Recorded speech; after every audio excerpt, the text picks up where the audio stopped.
There was news on Tucker over the weekend via the Daily Caller, which is an outlet that he founded, reporting as follows, that we're learning more about who is behind at least some of the leaks in this case. And I will start with this. Sources say Viet Din, the general counsel of Fox News, relayed that the head of Fox News PR, Irina Briganti, had been warned that she would be fired if she were caught leaking. So this is revealing that the woman at the head of the comm shop, Irina Briganti, was warned she was going to be fired if she was caught leaking. I can now add to that. She was specifically warned that the executives went to her, including Viet Din, is my understanding, after this article by the New York Times. On the eve of trial, discovery of Carlson texts set off crisis atop Fox. This is the New York Times article that I've been talking about for some time now. It hit 2 days after Tucker was fired. It said that there were highly offensive and crude remarks revealed in the Dominion filings that went beyond the inflammatory, quote, often racist comments of Tucker's primetime show and and said it was these comments that led to his termination. And then I believe it sounds like Fox suspects Irina Briganti of leaking this whole thing. And I think she made a critical mistake in this leak to the New York Times. Certainly it was leaked by somebody at Fox from the way this piece reads.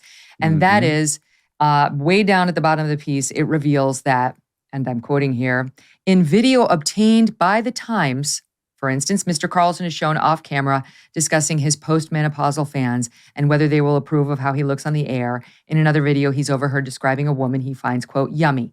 So whoever gave the Times this leak about his inflammatory and highly offensive and crude remarks in the Dominion filings, which were under seal, they were redacted. Nobody knew about them except for Fox people and Dominion executives. So whoever had access to those also had access to those Tucker videos that were leaked to Media Matters. And that is a very small circle of people. And what I can add to the Daily Caller's reporting is after this piece hit the Times, the executives went right to Irina Briganti and said, if you leak, you're fired. And they suspected that she was the one behind this, okay? So that's one. The Daily Caller adding that there's another culprit believed to have been involved in the leaking, and that is a woman who's on the Fox News board. This is per the Daily Caller. Viet Din, again, reportedly called a close associate of Tucker's on May 3rd, asking to have a message relayed to him. Din expressed regret at how the previous week had played out in the media, according to two sources, reassuring Carlson's camp that Fox News had not authorized the leaks that led to several negative headlines. He confessed, according to the sources, not only the Irina thing, but that the network's leaders suspected a member of the board of directors had been speaking to the press about Tucker without authorization. Carlson's inner circle has since ruled out Paul Ryan. A lot of people thought it might be him. They now believe that it was Ann Diaz who talked to the press. Then they say, by the way, Briganti is denying all of this, saying that it's categorically false. But this woman, Ann Diaz, is she's the founder of Aragon Global Management LP, an investment fund focused on global media, founding member of Viking Global Investors, which is a portfolio manager at Soros Fund Management. And she's a financial analyst at Goldman Sachs. So this person, she went to Georgetown, she went to Harvard. She's the ex-wife of the guy who founded Citadel hedge fund. Right? Yeah, the suggestion is that this is a lefty on the Fox News board who has every interest in the world in hurting Tucker. And so we get a little closer to understanding who's behind the smear campaign, whether it's Irina, whether it's Ann Diaz, and it sounds, according to the Daily Caller and my own information, like both of them may have had a hand in this. It's Fox. It's Fox. Yes. And the problem for Fox is that's not okay. That is, as I've said before as a lawyer, a breach of the covenant of good faith and fair dealing. It's a prior material breach of Tucker's contract, and he should be freed up to do whatever the hell he wants right now, and he should get his full payment. He should get his full money. That's right. And his freedom bucks. under this. Absolutely right. Because they're dropping hit pieces on their own current employee. He's still employed by the company. This is their ratings, and the APM hour remain in a free fall. The latest last Thursday, the APM hour lost to MSNBC. They continue getting absolutely no one to watch that hour, Charlie. So what do you make of all that?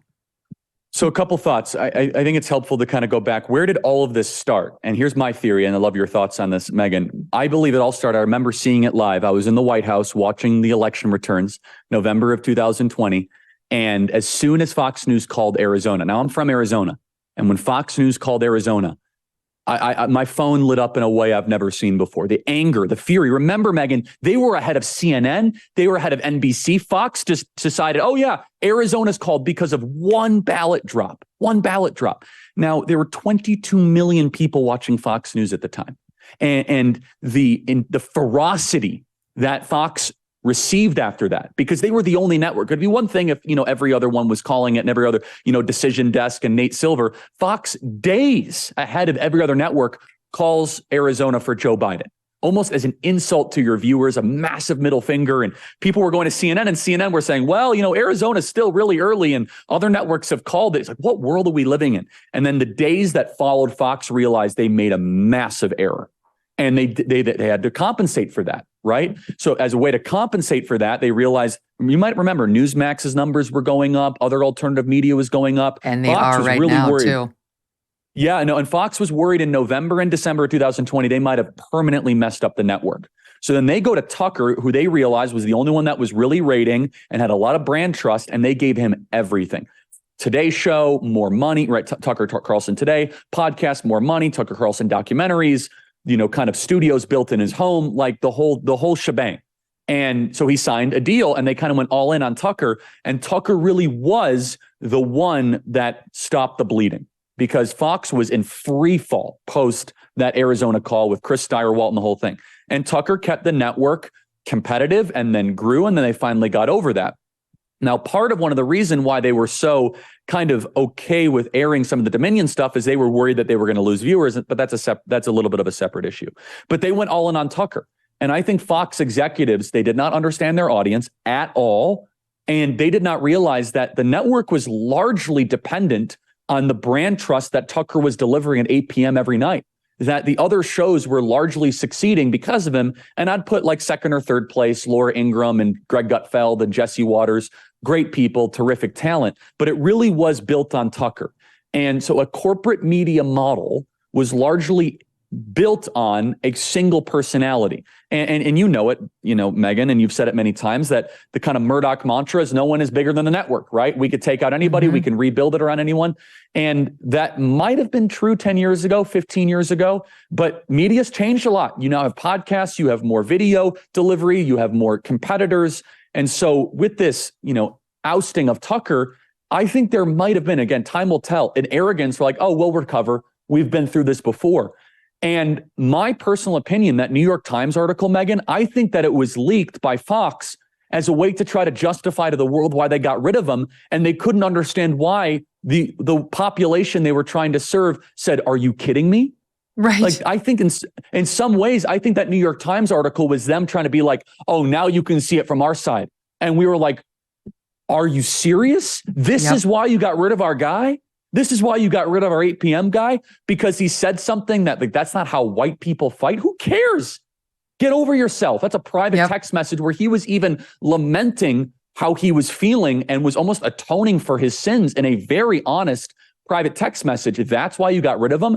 And I think it created this massive backpedaling from 1211 Avenue of the Americas, where they're like, why are we still losing market share? Why are people not watching us again? It's because you have not understood your audience since November of 2020. You guys went all in on Tucker. That was a good move. And you think that the entire audience wants MSNBC light, when in reality, the person that is paying the bills at Fox is more conservative. They want more honest takes. And finally, I'll say this, Tucker was an outlier on the network. Jesse Waters also did this in Laura, but Tucker more forcefully, he critiques neoliberalism. He talks about issues that no one else talked about. Adverse events to the vaccine, critics of Ukraine, right? Talking about corporate power. He had segments on UFOs. You're not allowed to do that.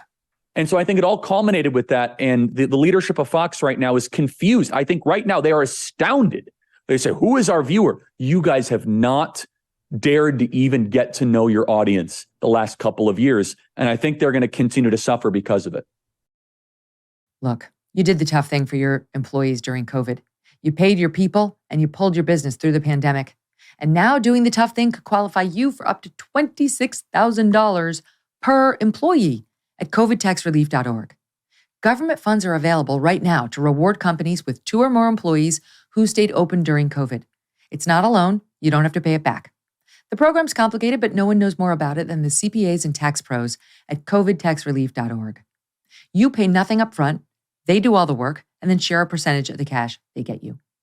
Businesses of all types, including nonprofits and churches, can qualify, even those who took PPP loans, and even if you had increases in sales.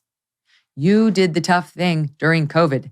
Now let covidtaxrelief.org help get you up to $26,000 per employee. Visit covidtaxrelief.org. Isn't it worth checking out? covidtaxrelief.org, covidtaxrelief.org. Hey, thanks so much for watching. If you like what you just saw, hit the subscribe button for more clips and full episodes.